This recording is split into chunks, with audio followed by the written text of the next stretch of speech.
Good morning, everyone. Mike's MMA Picks here with your Fight Morning Quick Card Breakdown show for UFC San Antonio, where we have Marlon Chito Vera taking on Corey Sandhagen in what should be a spectacular bantamweight matchup. I am fired up. I have the coffee that has been flowing, ready to get this breakdown done. We're going to shoot for completing this mission in about 20 minutes. That's going to be the goal here. 11 fights. 8 out of these 11 fights are currently favored to end inside the distance. We've got a number of flyweight matchups. We have a number of hotly contested matchups where there's going to be a lot of heat. And San Antonio, we saw Marlon Chito Vera in his Spurs jersey headed to weigh-ins. Corey Sandhagen, a fighter who seemingly has an unbreakable will. Both of these fighters should bring it tonight. So let's get things kicked off here in the men's flyweight division, where we have Victor Altamarano coming in as a minus 105 fighter, taking on Vinicius Salvador. Vinicius Salvador minus 115 at the betting window.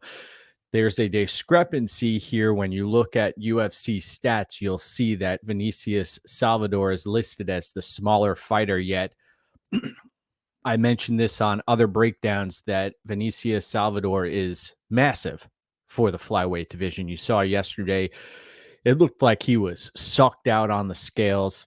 This is a power puncher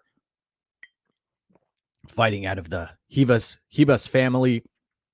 He is a fighter who has many knockouts to his name, and he's taking on an Altamarano who has more process to his game. He also is someone who will hunt for the finish, and against Lacerda last time out, I mean, who doesn't finish Lacerda? That's the word on the street here. So Altamarano, though, has more process to his game, can land takedowns. I believe that he will have the better gas tank here against Salvador, who is going to look to knock Altamarano's block off. I'll be picking the underdog here, Victor Altamarano, to get the job done, though I will say I have no action on this bout, and although this is a flyweight matchup, that there is a high likelihood of volatility in this spot because Salvador, we saw against Shannon Ross. Shannon Ross looked like a pinata out there getting the hell beat out of him. But give me Altamarano in that spot. Next up, where we have CJ Vergara, another men's flyweight matchup, taking on Daniel Lacerda, a.k.a. Daniel Da Silva. Daniel Da Silva coming in as the plus 200 underdog, and Vergara sitting at minus 240. Now, Vergara, you watch his previous bouts, you look at the betting line, and Vergara is a fighter who's typically lined as a plus 200 underdog in most of his bouts. And now here he is. He was sitting around almost minus 300 here. And Vergara is a survivor, so to speak. Somebody who has overcome adversity inside of the octagon multiple times, even against Ode Osborne and Clayton Rodriguez. By the way, I believe last time out we hit Clayton Rodriguez defeating Shannon Ross at minus 188, which was a phenomenal line. And in this spot, Vergara, he's going to have to watch out because, man, Daniel Da Silva looks the part when he's in there for a few minutes, but he almost fights like he has an expiration date, like he can't make it to the second or third rounds. And Daniel Da Silva will look great for a few seconds. We saw against Altamarano, dropped him and could not get the finish. And then the tide turned rather quickly. So in this spot, I've watched it happen a number of times, and it looks like it will probably happen again here against Vergara. I'll be picking CJ Vergara to win, but also this is an extremely volatile matchup, my brothers. I do not see this fight going the distance. I see the under 2.5, sitting around minus 500 or so. I mean, come on, give me a playable line here, my brothers. Vergara should get this done inside the distance, but he's going to have to weather an early storm. We saw these guys at the weigh-ins. They were looking to tear each other's heads off. Good morning, Douglas. Good to see you. Good to see you. Welcome on this fight morning. Let's continue the journey. So the pick is going to be CJ Vergara here at minus 240, but I have no action on that bout, although it is a flyweight matchup. Next up, we have Trevin Giles taking on Preston Parsons. Preston Parsons sitting at minus 105, taking on a Trevin Giles, Officer Giles, hometown fighter here, somebody who he mixes things up. He has some crisp striking. Trevin Giles, no qualms if the fight hits the mat. He's not out of water there. Preston Parsons, though, he's comfortable taking fights everywhere. He, against Daniel Rodriguez, brought the fight to Daniel Rodriguez. And there was he was not concerned about getting finished there. He was guns blazing, and I suspect Preston Parsons is going to throw caution to the wind here as well. We saw against Elder. I know Elder was now fights down at lightweight, but Elder and Parsons had a hell of a scrap. And Trevin Giles better have his gas tank ready for this one, because Parsons is going to take some big risks, and he will try to lock up submissions. And if he doesn't get them, he will likely lose position. I must mention that. So just be aware that sometimes Preston Parsons overcommits out there. Trevin Giles, though, has the advantage as far as accuracy when it comes to striking, and he could be picking Preston Parsons apart while Parsons is looking to engage. I'll be picking Preston Parsons, the underdog here, but I would not be shocked to see Parsons get brutally knocked out in this spot. So Preston Parsons is going to be the pick. Next up, we have Stephen Ocho Peterson taking on Lucas Alexander.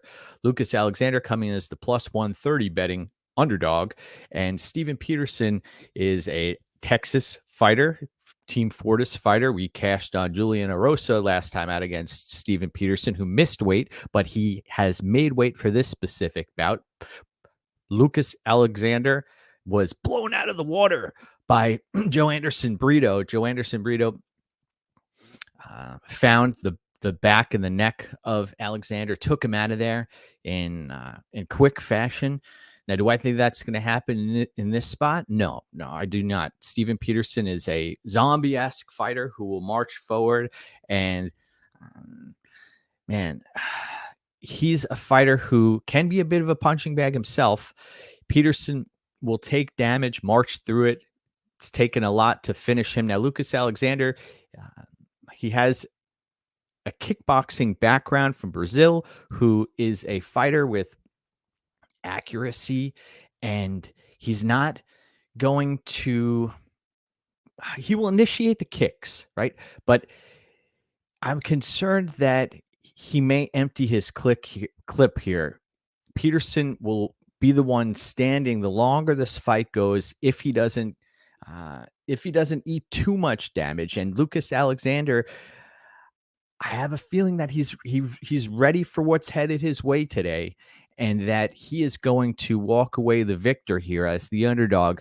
The accurate striking, there are only so many strikes you can take as someone who relies on absorbing damage. And Alexander's the much younger fighter here who, from a technique perspective, watch the way he fights, watch the way he unleashes those leg kicks and body kicks and head kicks. It's pretty to watch. So give me Lucas Alexander in this spot as the underdog. Let's pause for a second while we enjoy a fresh cup of coffee here. Now back to it. I mentioned I would be consuming exorbitant amounts of coffee throughout this breakdown, and I'm ready. Hope you are too, because it is a little after 6 o'clock a.m. on the East Coast. We've got numerous comments here flowing up and down. Good morning. Good morning. Let's see what we got. Let's continue the journey, my brothers. We've got Daniel Pineda, who's now 37 years of age, closing in on his 38th birthday. A fighter who's been popped for PEDs. It's a shame in those PFL fights. He looked solid there.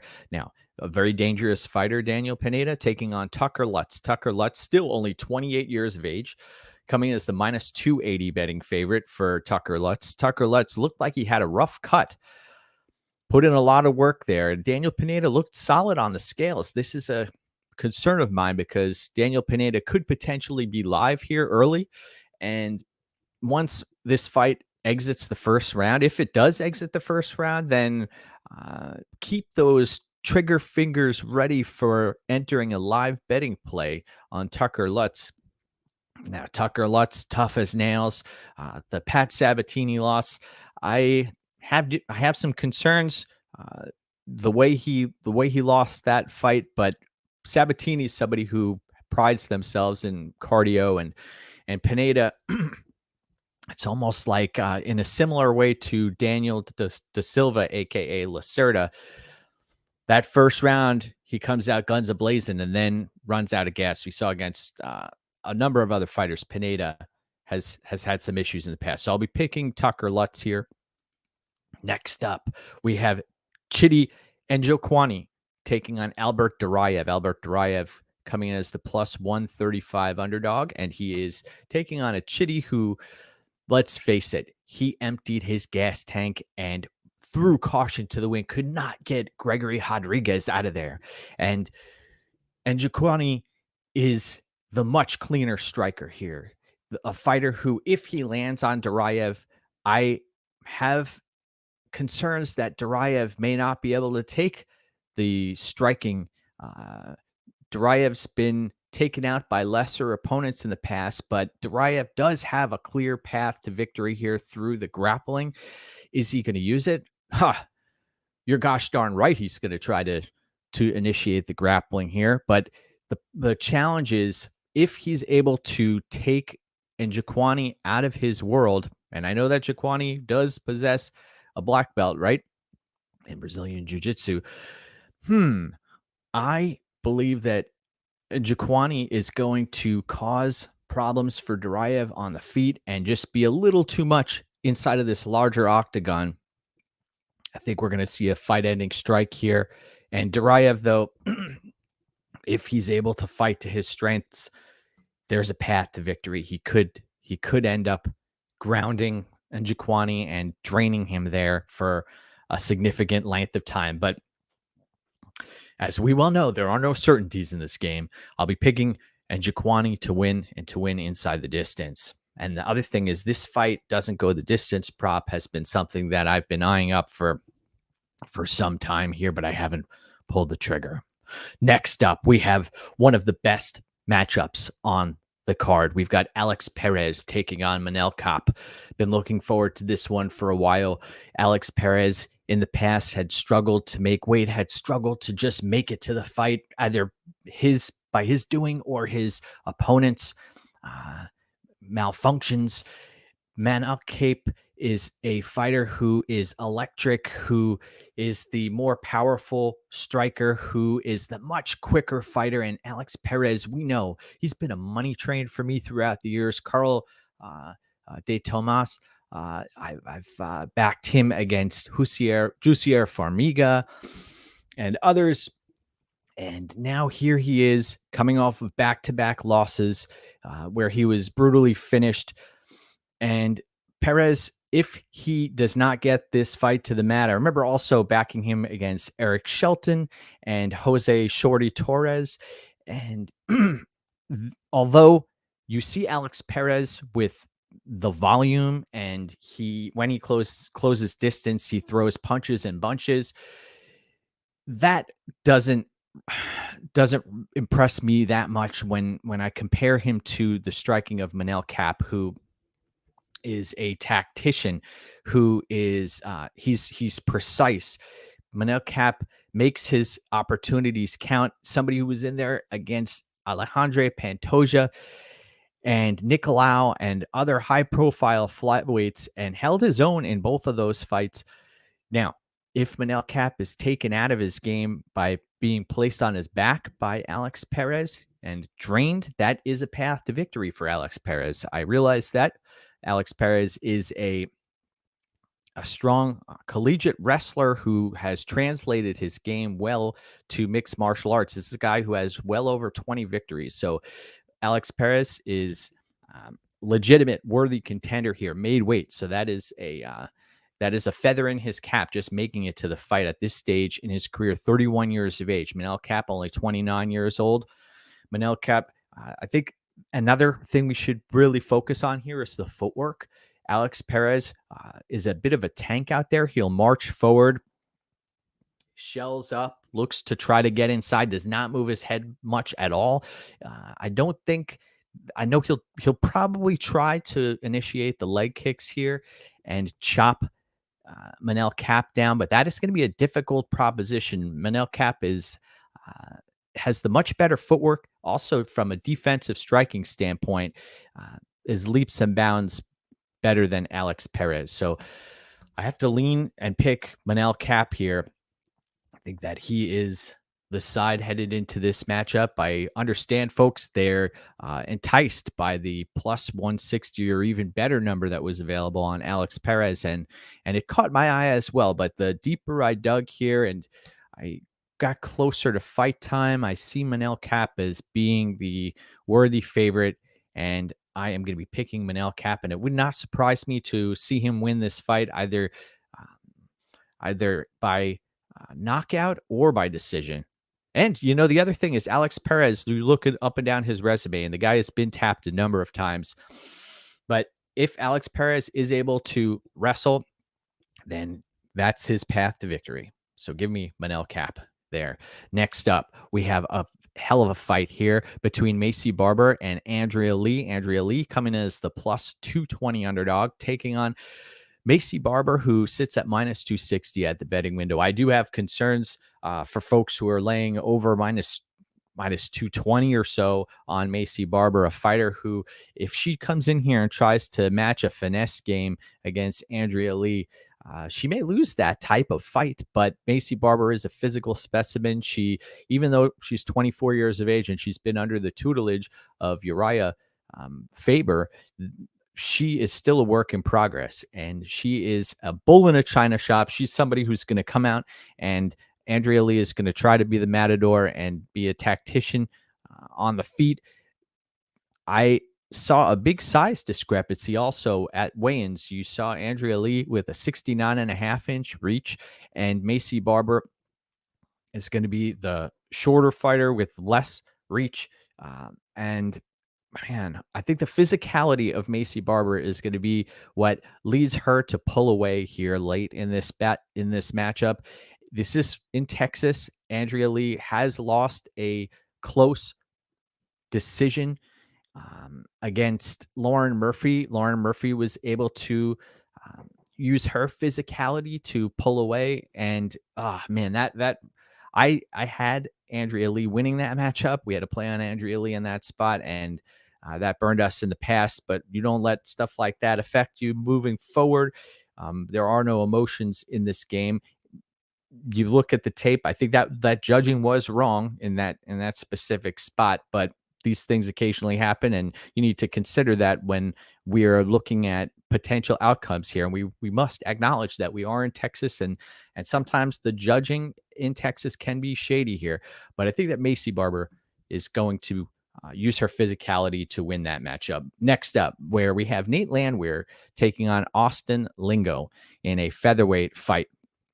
Nate Landwehr coming in as the minus 200 betting favorite. This is a spot where you have Landwehr, who he will throw game plans out the window. He has the ability to fight a technical fight and come out the victor. We saw against Darren Elkins, against Onama. Man, that really shook me to see. I didn't even have any action on that fight, but I was watching Landwehr like turn his back, walk to the center of the octagon, and man, he just was taking big unnecessary risks. But that's who he is, and that's what has gotten him this far, right? Austin Lingo plus 170 at the betting window. Someone who is fighting at home here, a Team Fortis fighter who's going to have solid coaching in his ear. They're going to try to capitalize on Landware's mistakes. Can they do that, though? And Landware, I mean, the crowd should be on their feet throughout the entirety of this contest. I'm going to be picking Landware here. I understand that his mental errors may put Austin Lingo back into this fight, and also Landware has been brutally knocked out many times. So I'll be picking Landware. I think that the longer this fight goes, though, that the war will proceed and that it's going to get nasty. It's going to get nasty in there. And Landware loves that type of fight. You watch the Elkins fight, and I went back and watched that Elkins Landware between round 2 and round 3. Elkins' corners yelling at him, "You're the damage, bro." I'm like, wow.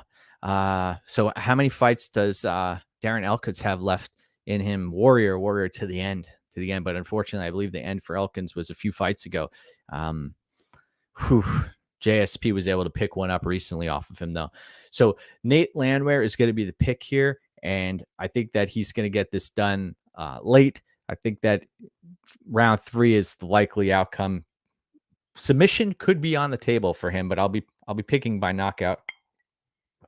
Nate Landwehr inside the distance. Could be a war. Likely be a war. Next up, co-main event of the evening, where we have Holly Holm taking on Yana Santos. Holly Holm still competing at the ripe age of 41. And Yana Santos coming in after she recently gave birth.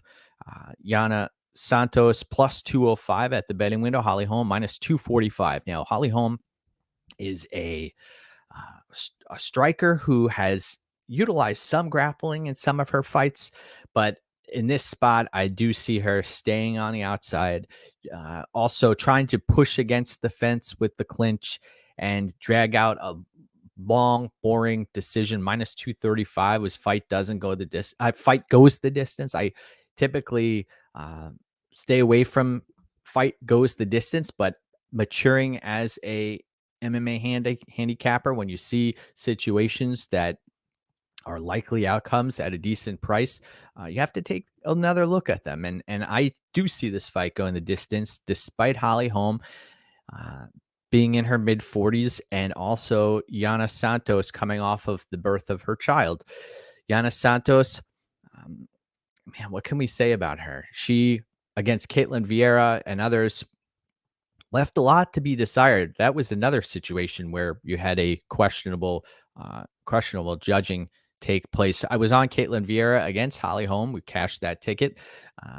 I, in this spot, believe Holm is the rightful favorite here, despite the advanced age. And also, somebody posted that she signed a multiple fight deal headed into this matchup, or has 6 or 7 fights left. I don't know, man.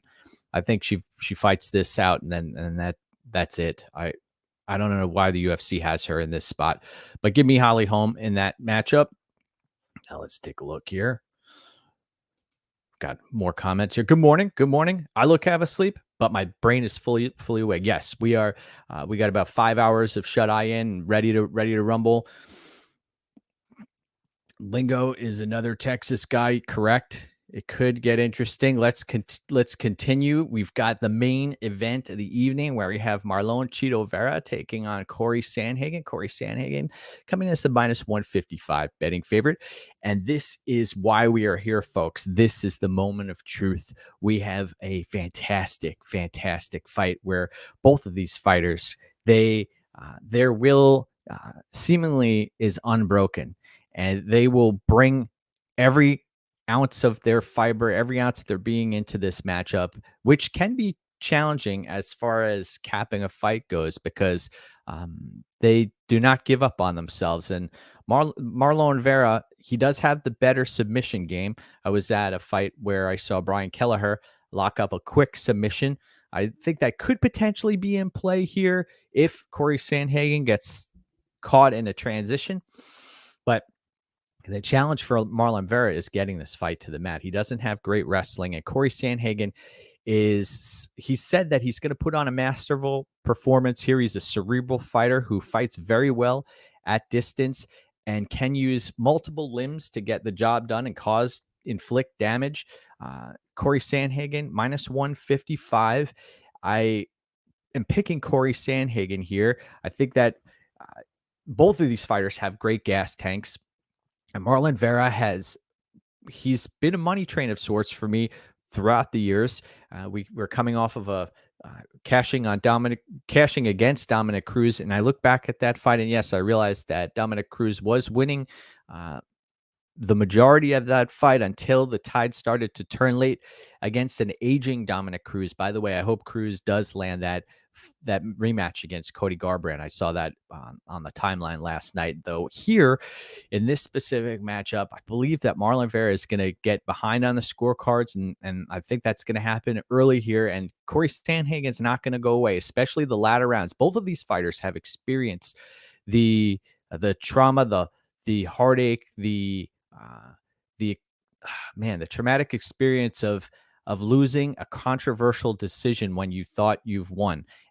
It happened against Song Yadong from Marlon Vera, and he's been engaged and involved in a number of split decisions. And then Corey Sandhagen, you watch back the TJ Dillashaw fight, and that really irked him. So both of these fighters are going to try to leave no stone uncovered, and they're going to go guns blazing, I believe, from the opening bell until the final horn. And the fight doesn't go the distance, is at a plus number. A lot of folks are expecting this to go to a decision, and they're picking. It seems like I'm seeing a lot of folks on either side of this fight. Some folks are advocating for a Corey Sandhagen by decision play, but I think, man, these two are going to get right at it, and they're going to go for it. I'll be picking Corey Sandhagen. It would not surprise me to see him win this fight inside the distance, but it should be a hell of a matchup. And I want to thank everybody. Thank you for tuning in on this beautiful fight morning as we gear up and we load up. And it's been 27 minutes into the breakdown, so we're going to get cruising here. Remember, go get what's yours. Enjoy fight day. And we are ready to rumble. So cheers, everybody. Let's do this.